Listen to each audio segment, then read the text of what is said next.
makes a good story, or D&D story specifically? Ooh. Um, hmm. All right. So the way it's played is you have Dungeon Master, however many players, usually 3 to 6 is a good number. And they all have a character sheet. It's got all the things that they can do, actions they can take, and whatnot. And the DM is effectively telling a story in which the characters are participants.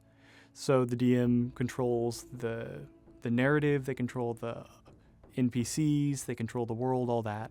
And then the players say what they do. And it's very freeform. And then whatever happens, the Dungeon Master narrates how it pans out. And usually things are determined by rolls. As the signature thing with D&D, you see all the dice. You say what you do, roll the dice to see if it works. I think it starts with just creating the world, whether it's an actual D&D world or a homebrew world that I've created myself. The main thing is just creating it, fleshing it out fully so that it's a world that characters can be in without a ton of just plot holes or things that I haven't fully thought through already.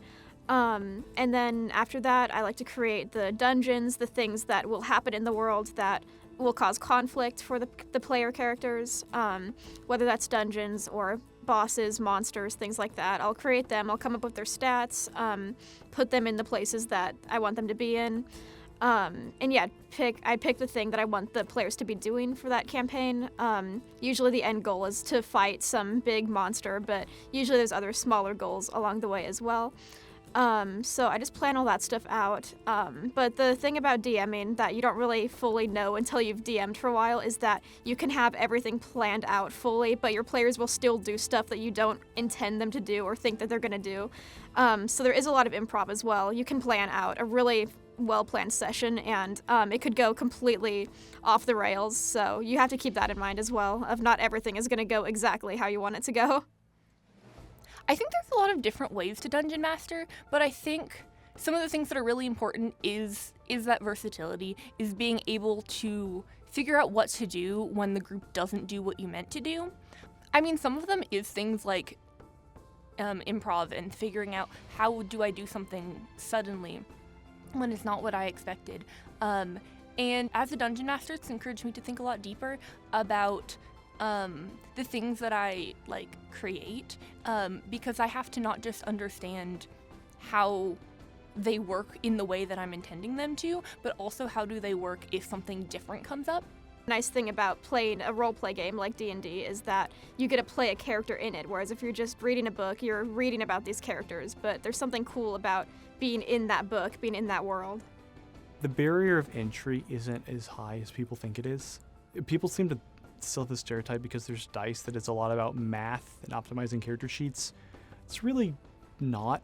You can play that way if you want to, but as a new player, honestly, the DM can handle a lot of stuff. You don't have to know how all of it works. You're just saying what your character does and the DM tells the story.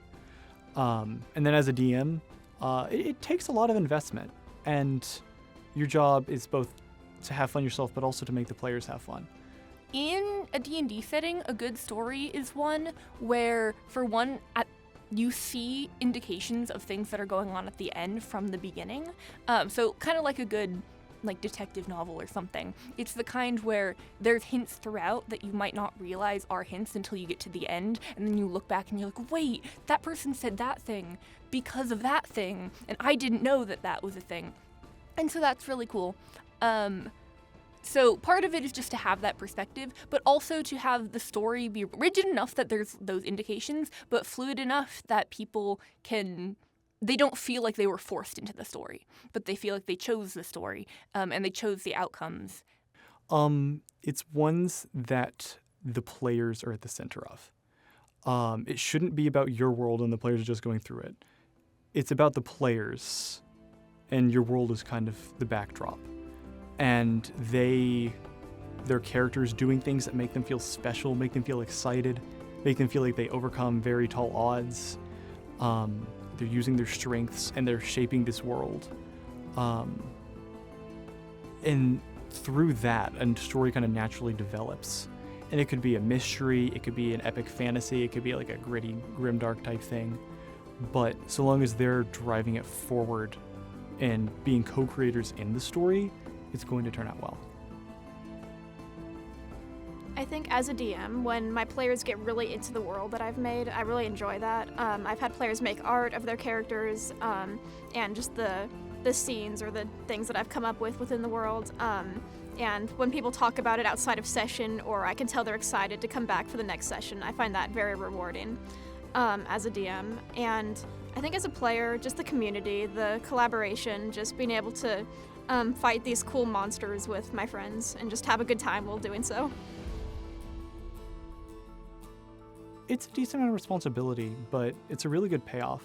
And I think, well, D&D is a fairly large time commitment. It's very worth it and one of the best ways I've spent my leisure time.